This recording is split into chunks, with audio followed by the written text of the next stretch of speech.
ഇന്ന് കാലത്ത് നേരത്തെ എണീക്കണം എന്ന് വിചാരിച്ചിട്ടാണ് കിടന്നത്. പക്ഷേ രാത്രി ഉറങ്ങാൻ നല്ല നേരം വൈകിപ്പോയി. സിയമോൾക്ക് എന്തോ രാത്രി ഉറക്കമില്ലാത്ത ദിവസമായിരുന്നു. അതുകൊണ്ട് തന്നെ നേരം വൈകിട്ടാണ് ഉറങ്ങിയത്. പിന്നെ കാലത്ത് അലാറം അടിച്ചിട്ടൊന്നും എനിക്ക് എണീക്കാൻ വയ്ക്കില്ല. ഞാൻ അലാറം കുത്തിയിട്ട് പിന്നെ കുറേ നേരം വൈകിട്ടാണ് എണീറ്റുള്ളത്. കുറച്ച് ലേറ്റ് ആയാലും കുഴപ്പമില്ല കേട്ടോ. ഞാനിങ്ങനെ തലേ ദിവസം രാവിലേക്കുള്ള കാര്യങ്ങളൊക്കെ സെറ്റ് ചെയ്ത് വെക്കുന്ന കാരണം എല്ലാം പെട്ടെന്ന് കഴിയും. ആദ്യം തന്നെ അരി കഴുകിയിട്ട് ചോറ് വെക്കാനാണ് കേട്ടോ വെച്ചിട്ടുള്ളത്. പിന്നെ ഞാൻ കോവയ്ക്ക ഉപ്പേരിക്കുള്ളത് അരിഞ്ഞ് വെച്ചിട്ടുണ്ടായിരുന്നു. അതിലേക്കുള്ള ഉള്ളിയും വെളുത്തുള്ളി മുളക് അതൊക്കെ കൂടിയിട്ട് ചതച്ചെടുക്കണം കേട്ടോ.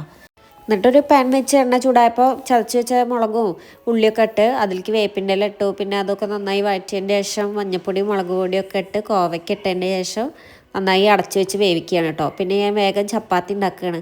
ചപ്പാത്തി ഇന്നലെ കുഴച്ച് വെച്ചിട്ടുണ്ടായിരുന്നു. ചപ്പാത്തിക്കുള്ള മാവ് കുഴച്ച് വെച്ചിട്ടുണ്ടായിരുന്നു. അപ്പോൾ ഞാനത് വേഗം പരത്തിയെടുക്കുകയാണ് കേട്ടോ. ആര്യം ഇപ്പോൾ കുളിച്ച് വരും. അപ്പോൾ കുളിച്ച് വരുമ്പോഴേക്കും അവനുള്ളത് റെഡിയാക്കിയിട്ടുണ്ട് വെച്ചെങ്കിൽ പിന്നെ അവന് കഴിക്കാമല്ലോ. ആരും പോയതിന് ശേഷം ഞാനും സിയമോളും കൂടിയിട്ട് അവിടെയൊക്കെ അടിച്ചുവരി വൃത്തിയാക്കുകയാണ് കേട്ടോ. കുറേ ദിവസമായി സോഫയുടെ ഇടയിലൊക്കെ ക്ലീൻ ചെയ്തിട്ട്. അപ്പോൾ അതൊക്കെ നീക്കിയിട്ടിട്ട് ക്ലീൻ ചെയ്തു. അതിൻ്റെ ഇടയിൽ സിയമോളെ നോക്കുമ്പോൾ സിയമോൾ ഇതാ ചപ്പാത്തി പലക എടുത്തിട്ട് ചപ്പാത്തി പരത്തിക്കൊണ്ടിരിക്കുകയാണ്. കുടിക്കാൻ വേണ്ടിയിട്ട് വെള്ളം കൊടുത്തിരുന്നു. അതും ആകുമ്പോൾ ഒഴിച്ചിട്ടാണ് പരത്തണത് കേട്ടോ. അമ്മ ജ്യൂസ് തരാം. അതിൽ ജ്യൂസ്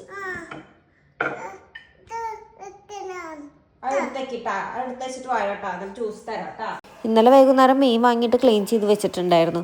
സിയമോൾക്കുള്ള മീനാണ് കേട്ടോ ആദ്യം വറുത്തെടുക്കണത്. കുറച്ച് എരിവൊക്കെ കുറച്ചിട്ടാണ് ഉണ്ടാക്കണത്.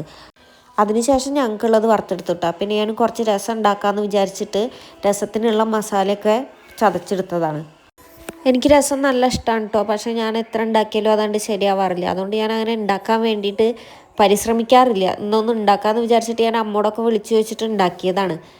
പക്ഷേ അതങ്ങോട്ട് അത്രയ്ക്ക് അങ്ങോട്ട് രസമായില്ല. എന്നാലും കുഴപ്പമില്ല.